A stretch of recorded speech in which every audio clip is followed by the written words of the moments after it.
I'm Alexis Sparrow, and welcome to the 2025 Dallas ISD Athletic Hall of Fame.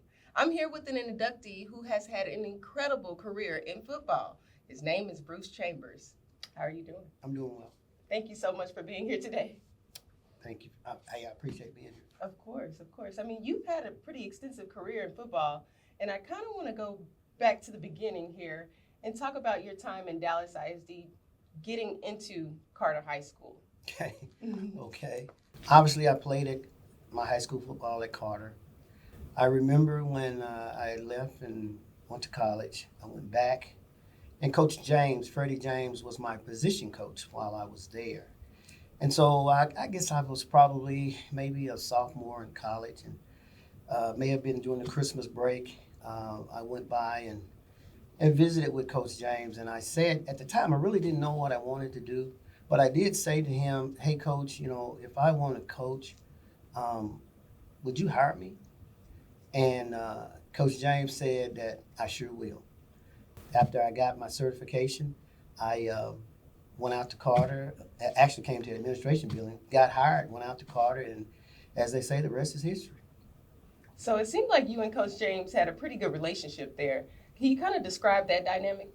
Coach James and I always had this father-son relationship, and it was like the more I was around him, the more I loved being around him. While you were at Carter High School, he was your coach, obviously. Coach James was your coach. How would he describe you as a player and as a student? Whoa, as a player, he would say that I was relentless, undersized, but very fast, very quick, very determined, a fierce competitor, hated to lose. As a student, I would say that growing up with parents that were educators, C's wasn't acceptable at my house. And I was one of those kind of students that, I was able just to kind of do the work and really didn't apply myself, but I was able just to do the work and get B's and get A's and mostly B's, and that was fine, with me. And then, of course, when I got to college, I realized that it was a little bit more challenging. I chose North Texas because Hayden Fry was the head coach, and he ran a spread offense at that time when nobody was running a spread offense. So smaller players could actually play. And you didn't have to do much blocking. You just had to, catch the ball and run with it. So, I think that, and I tell you what was crazy was when I was at Carter, I went both ways. I played offense and defense. Coach James was the defensive coordinator, so I played defensive back for him. And then on offense, I played wing back and tailback. So, I think they prepared me for it, yeah. Awesome. And how was it playing under Coach Hayden Fry? It was good. He was a lot different from Coach James and the coaches that I had at Carter, but it was. But I was growing up. It was just part of growing up, going from high school to college, and then going from being a 17, 18-year-old to being a 19, 20, 21, 22-year-old. Yeah. And how would you describe the team dynamic during that time while you played? When I got to North Texas, I said to myself, "Wow, this is different."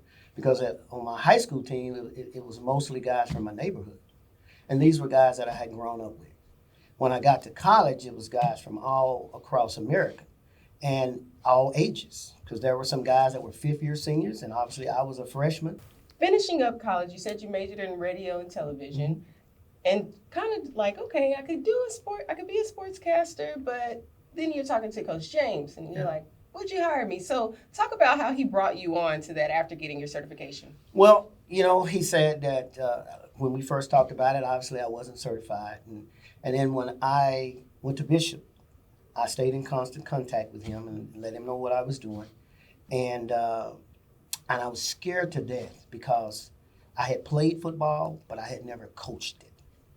And I just didn't know. I was afraid of the unknown about coaching. Because you got to realize that I wasn't much older than those seniors.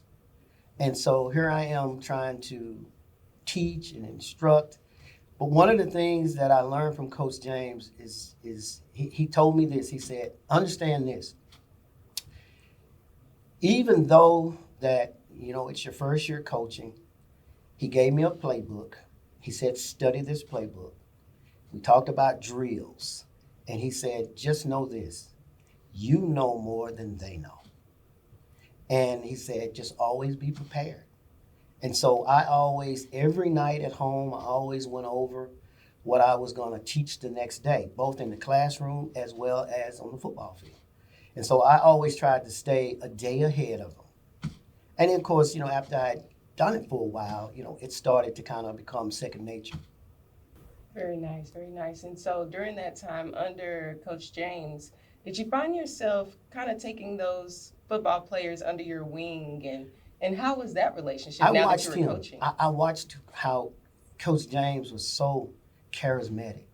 He was just a kid magnet. And he didn't even try to be. He was just being himself. And kids just migrated to him. And these were not just athletes. These were just kids in the building. They loved Freddie James. And I guess they saw what I saw, what I always knew. And I said that, what, I'm going to model my coaching after him. And I guess a lot of that was because I didn't have anybody else to model it after. I mean, there was a coach when I was at Atwell Junior High School.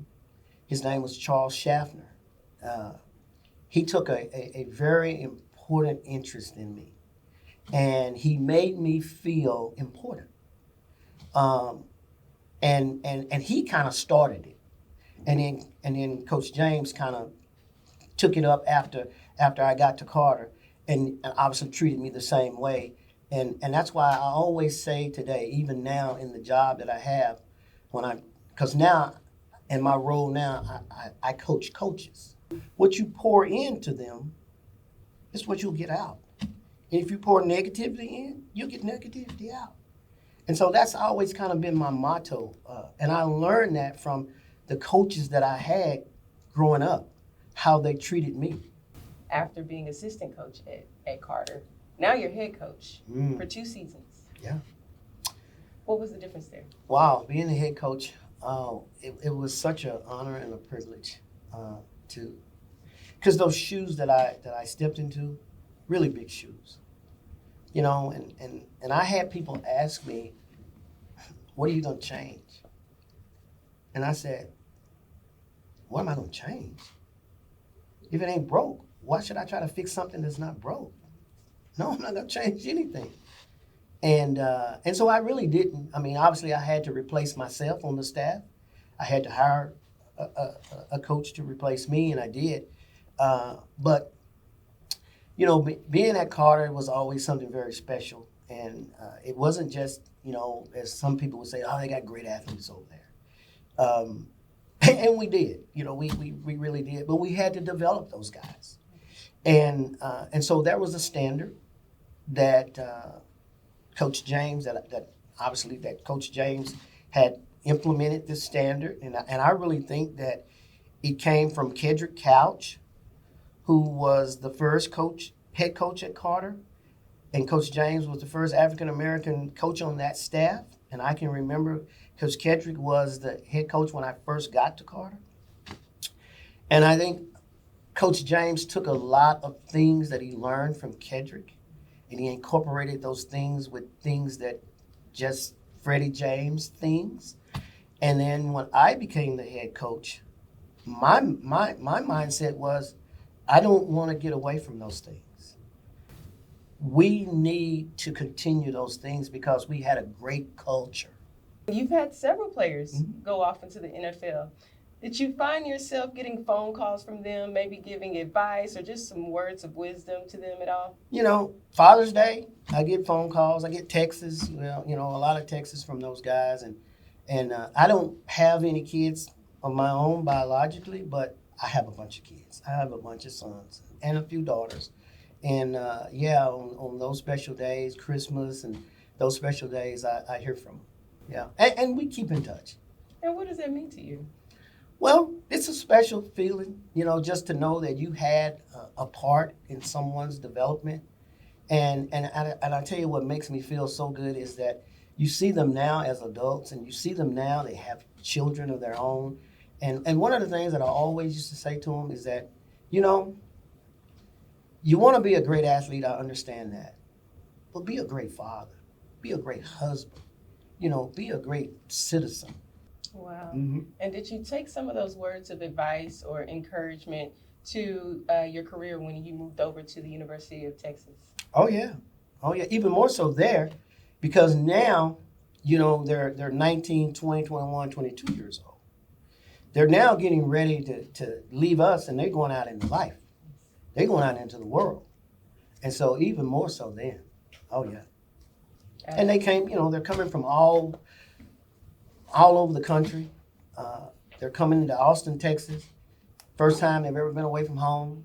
You got to deal with this homesickness, and one of the things that, I used to laugh about it. They used to say, God, man, being a college football coach, you got to be a psychiatrist, you got to be a therapist, you got to be all these things. But homesickness, that's something that most of them went through. And you just had to let them know, hey, it's going to be fine. It's going to pass, you know. And I used to always say, when I was your age, I went through the same thing. I felt the same way. I can tell you exactly how you feel. And I think just the mere fact of for them being able to say, my coach has been there. My coach understands. He feels what I feel. And like I used to tell them, it's not gonna be like this forever. Mm-hmm. And let's just take it one day at a time. Mm. When you got the call that you were being inducted into the 2025 Athletic Hall of Fame for Dallas ISD. Wow. You know, there are a lot of great coaches and athletes that have come through DISD. So much, have done so much more than I have. And for me to get that call was so humbling. So I'm so grateful. I thank God. It's undescribable because a lot of the guys that I grew up watching, they're inducted into this Hall of Fame, and to be inducted with them, that is just so special. That is amazing.